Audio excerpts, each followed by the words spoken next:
Hi everybody, welcome back to your second Big Fish, Little Fish for a Friday. Craig Thompson and I talking Alexandra Park. Craig, later start tonight. Nice chance to miss the traffic. Race 8 races, 6:39. Craig, and one of our old mates, a horse who's been very good to us, is the horse I like tonight, but he's right up against it in the ratings. Christians Have Time in race 5, giving away nearly 30 points to Triple Eight, Mark Shard, and on the cards. And Craig, it may not matter. Well, it was a similar situation, wasn't it, last time, Michael? He was not well rated in a race that we thought on the card should dominate, and he actually beat Tommy Lincoln in that race. Tommy Lincoln's franked that form, hasn't he? So, it's a race where a lot of the horses that you would look at the bottom of the book, you'd say, well, are they in form, or are you tipping them on past expectations, the likes of On the Cards, Triple Eight, Max Shard, because it seems a long time since they've won a race, these three, Michael. So I know what you're saying. You'd look at Christians Have Time, you'd wonder how a 4-1 horse could compete against these horses, but he's running the times of open class horses, so absolutely can win. Yeah, just a little concern with him is the gate speed. Mark Shard's the interesting one for me.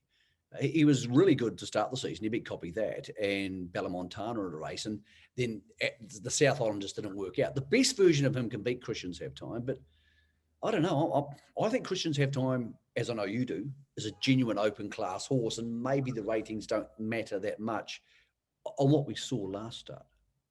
No, I think you're right. He doesn't tactically have the speed to use the draw, and that's my concern. If a horse like Mark Shard happened to blast across him and try in the front, little bit like he did in one of the heats of the Inter Dominions, then he's certainly going to be the horse to beat. My concern is he had a run at the trials at Franklin on Saturday, and you wouldn't jump out of your seat, dash down at the TAB to back it on that trial. So there's improvement there, but there's going to have to be. Mate, last week on the show, you were tipping Call Me Trouble. He had a gallop, but in a significantly stronger race. They went 3:26. I thought he wouldn't be under any pressure in race 4 tonight. And I thought if he trotted all the way, he'd beat these by 4 lengths. He's well named. He's absolutely well named, Call Me Trouble, because he can find it everywhere he goes. And he actually stepped really well last week. And Zach did the right thing. He handed to Tricky Rick, who then handed and hit himself 3 back on the fence. And he tried to get through a gap and squeezed and galloped. But that's Call Me Trouble. If he can find trouble, he will find trouble. I think he'll win tonight, Michael. I think he's well placed. I think they put him on the unruly. He'll stay out of trouble, even if he's wide on the track early. I think he'll work his way forward. You got to remember, when he won that race and was disqualified, he ran home in pacer sectionals, home in 57.2 and quarter in 27.3 for a trotter. When you're a 1-2 win trotter, not many of them can do that. So I think potentially he's got a 4 or 5 win grading in him. What else do you like tonight? I liked On Class, Hot and Treacherous in the first, but I thought he was disappointing last week, but I think he might be the best horse in the race alongside Smoking Hot Cheddar. So he was probably my other bet for the night. What else did you like tonight?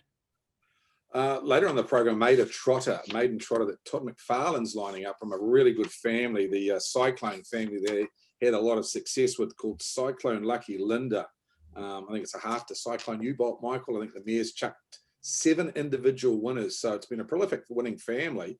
I really like this one by Father Patrick, 3-year-old. Actually, the other Father Patrick in the race as well, that Michelle Wallace and Bernie Hackett train, called Mufasa Metro, goes well as also. So the 2 first starters here have been the 2-star trialists, but if I had to lean towards one, I really like the way Cyclone Lucky Linda has performed in the last couple of weeks. Yeah, it's been a great family, the Cyclone Vance family. They've done a super job, and they are actually horses who can win early doors in their campaigns. A lot of trotters can't, but they've been pretty good. All right, Craigie, we'll be back on Sunday. We take the Saturday off from the Big Fish, our little fishio, and we're back on Sunday for Rangiora on the Grass. To everybody between now and then, punt responsibly, try and back a winner.